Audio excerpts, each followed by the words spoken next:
Okay, so picture this. I'm at the park the other day. Just a perfect afternoon, you know? And suddenly this little kid wipes out right in front of me. Oh, no. And his mom is on the phone, completely oblivious. Oh, wow. And I always overthink these things like, should I help? Is it my place? Right. You don't want to overstep. Exactly. But this time, I just went for it. Good for you. Helped the kid up, dusted him off, made sure he was okay. Oh, that's nice. And it turns out the mom was super grateful. But it got me thinking about boundaries, right? Yeah. And how sometimes you have to jump in, even when you're not sure what the outcome will be. That's a great analogy for what happens in Port in a Storm, the book we're diving into today. Exactly. Nolan and Kali, the main characters, Yeah. definitely find themselves in those situations where they're forced to make those tough calls. And the setting St. Kitts adds this whole other layer. It's a Caribbean island, so you've got that idyllic vacation vibe. Right. But there's also this underlying tension, a sense that things aren't always as they seem. For those who haven't read it yet, Port in a Storm is a thriller that takes you on a wild ride. It really does. It's set on this gorgeous island, St. Kitts, where Nolan and Kali are supposed to be enjoying a relaxing cruise. But things go sideways pretty quickly. Let's just say their carefully planned excursions don't quite go as expected. Uh-oh. That Dominican Republic stop gets canceled due to a ship malfunction, Oh, no. and then their time in St. Kitts gets cut short. So like any traveler whose itinerary's gone up in smoke, they're feeling a bit disappointed. Yeah, bet. Kali had all these dreams of exploring the shops, immersing herself in the National Museum, maybe even ziplining through the rainforest. Sounds fun. And let's not forget the famous narrow-gauge railway that hugs the coastline. She was so excited for that. That railway, by the way, is a piece of history. It was originally built to transport sugarcane, and now it gives you these incredible views of the island's past and present. You see the ocean dramatic cliffs and these old sugarcane estates. It's like stepping back in time. It sounds amazing. But with everything booked solid, Nolan and Kali decide to rent a moped and explore on their own. Which, as we learn, might not have been the wisest decision. That's where the storm really hits. They stumble across a scene that's straight out of a movie. Uh-oh. A black SUV blocking a white Nissan. A family being dragged out of their car, and these guys who are clearly up to no good. Yikes. And Nolan, being the kind of guy who can't just stand by and watch, jumps right into the fray. What's interesting here is how the author, Jeff Downes, uses this idyllic Caribbean setting to create a stark contrast with the sudden violence, like a punch to the gut, instantly grabbing your attention. And even though Nolan has some martial arts training, he doesn't exactly walk away from the encounter unscathed. Their moped is totaled, they're injured, and their cruise ship is about to leave without them. Talk about a vacation gone wrong. But this is where things get really interesting. They end up at this beautiful old church and graveyard seeking help. Okay. It's called St. Paul's Church. And it's where they meet Louis, a fascinating local character. I like Luke. Yeah, he's great. So Louis becomes this key figure, offering them shelter and a listening ear. He has deep roots on the island, knows its history and secrets, Right. and he senses that something darker is going on beneath the surface. It's during this encounter that Nolan discovers something tucked in his pocket. A slip of paper with a list of seemingly random numbers. It turns out to be GPS coordinates. Exactly. And Louis, with his island wisdom, recognizes them for what they are, a potential roadmap to something dangerous. He starts to tell them about the recent disappearances of young girls on the island. And the rising influence of Haitian gangs, which adds another layer of complexity. Haiti's in turmoil, and these gangs are desperate for funding, kidnappings, ransom, human trafficking. Wow. It's a grim reality that's seeping into the paradise of St. Kitts. And Louis explains how these gangs are becoming more sophisticated, tech-savvy even. They have connections, resources, and they can track people's movements through their online activity. Which is a chilling thought, right? It brings up this whole issue of how vulnerable we are in the digital age. Even on vacation, our online footprint can be used against us. It definitely makes you think twice about what you share online. For sure. And then comes this bombshell. The Haitian gang is suspected of being behind those missing girls. And get this, they're operating right under everyone's noses, using a local hotel as their base. You know, remember that scene where Kali is frantically searching for help online at the hotel? Yeah, Out of nowhere, the person in the chat box addresses her by name. Adame. Adame. It's creepy, right? Like someone is watching. Yeah, it's creepy. And this Adame seems to know a lot about what's happening. They even warn Kali to leave the hotel immediately. It's a moment that makes you question everything. Who can you trust? Who's watching? What's real? The author does a brilliant job of building this sense of paranoia and uncertainty. So now, armed with this cryptic list of coordinates and a growing sense of dread, Nolan and Kali face a choice. Do they report this to the authorities, or do they try to warn the potential victims themselves? And remember, Louis warned them about potential corruption within the local police.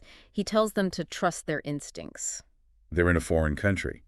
Their cruise ship is about to leave, and they've stumbled into a conspiracy that's way bigger than they ever imagined. It's a classic thriller setup. The clock is ticking, the stakes are high, and our heroes are trapped in a web of danger. And that's where we'll leave it for now. We'll be back in a moment to dive deeper into this thrilling story and the twists and turns that await Nolan and Kali. Welcome back. So Nolan and Kali are facing this impossible decision. They have to act fast, but who can they trust? And they decide to follow Louis' advice. They trust their gut and take matters into their own hands.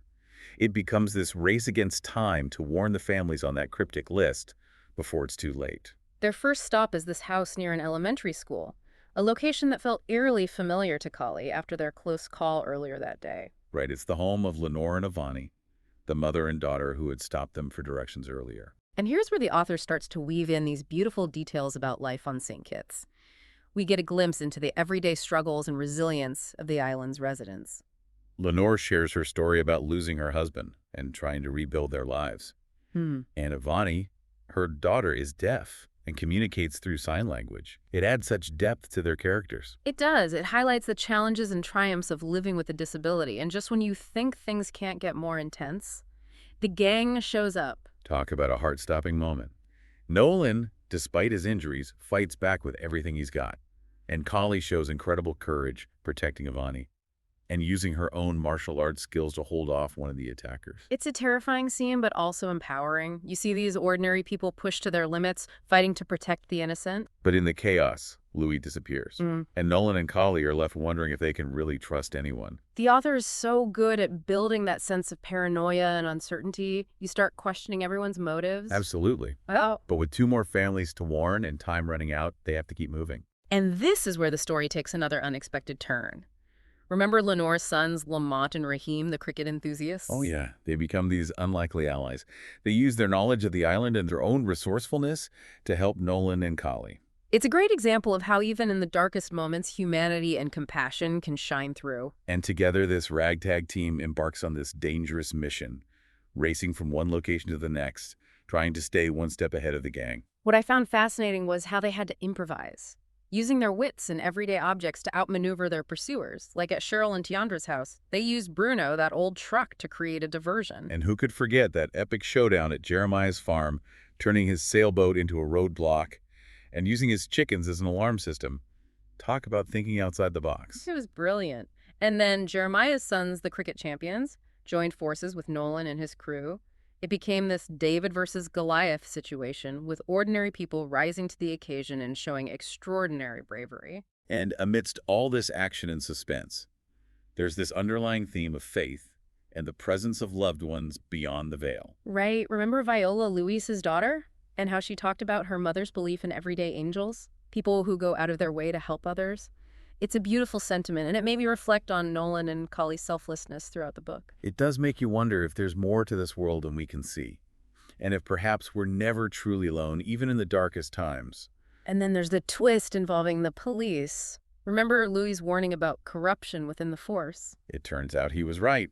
The author reveals this shocking truth about how some officers were actually involved in the gang's operation, helping to cover up their crimes and protect their escape route. It's a betrayal that adds another layer of complexity to the story. It makes you question who you can really trust, and the challenges of fighting for justice in a system that can be rigged against you. But even in the face of such darkness, Nolan and Kali refuse to give up.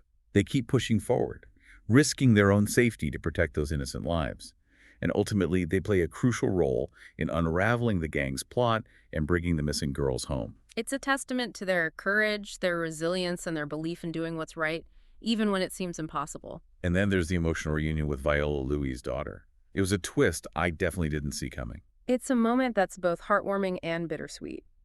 It highlights the power of family, the enduring bonds of love, and the way the past can come back to haunt us in unexpected ways. Throughout the story, There's this constant tension between the beauty and serenity of St. Kitts and the darkness that threatens to consume it. The author captures that duality brilliantly. He showcases the stunning landscapes and vibrant culture of the island, while also exposing the harsh realities of crime, corruption, and exploitation. It's a reminder that even in paradise there are shadows. And sometimes the greatest battles are fought in the most unexpected places. You know what really struck me about Port in a Storm? It's how the author tackles these complex issues without ever feeling preachy or heavy-handed. It's a thriller, first and foremost, Right. but it also makes you think about bigger things. What's fascinating is how Jeff Downes weaves these themes of courage, resilience, and trusting your instincts into this fast-paced, action-packed narrative. Totally. It's not just a story about survival, it's about the choices we make when faced with impossible odds. Exactly. Like, what would you do if you were in Nolan and Kali's shoes? It's a question that really makes you examine your own values. Yeah, it makes you think about what you would be willing to risk to help others, especially in a situation where you're far from home and facing danger at every turn. And I loved how even after they return home, the events of St. Kitts continue to shape their lives. Right. Like when Nolan sees that black SUV pull into the dojo parking lot, his reaction is visceral. It shows the lasting impact of trauma, but also how he's grown from the experience. And Kali's decision to return to martial arts training. It's not just about physical strength, it's about reclaiming her power and finding a sense of purpose after everything she's been through. It's a testament to their resilience. They've faced their fears, fought for what they believed in, and emerged from the storm forever changed. And that letter from the cruise line at the end, offering them a free cruise, no strings attached. Oh, It's like a symbol of hope, a recognition of their ordeal, and an invitation to start fresh. it is. It's almost like the universe is saying, hey, you've been through a lot. Here's a chance to reclaim the joy and adventure you almost lost. Exactly. And for me, that's what makes Port in a Storm such a compelling read. It's a story about the power of the human spirit, the importance of standing up for what's right, and the strength we find in each other, even in the most unexpected places. It really is. So what does this all mean for our listeners today? I think it's a reminder that we all have the potential for courage and resilience within us. We might not all face the same challenges as Nolan and Kali, but we all have our own storms to weather. Absolutely. And sometimes the most unexpected experiences can lead to profound personal growth. They can. And who knows, maybe you'll even find your own port in a storm. Thanks for joining us on this deep dive into Port in a Storm. We hope you found it insightful and thought-provoking. And as always, we'd love to hear your thoughts. What would you have done in Nolan and Kali's situation? Share your comments below and be sure to subscribe for more deep dives into the books and topics that matter. Don't forget to like this episode and share with your friends. We'll see you next time.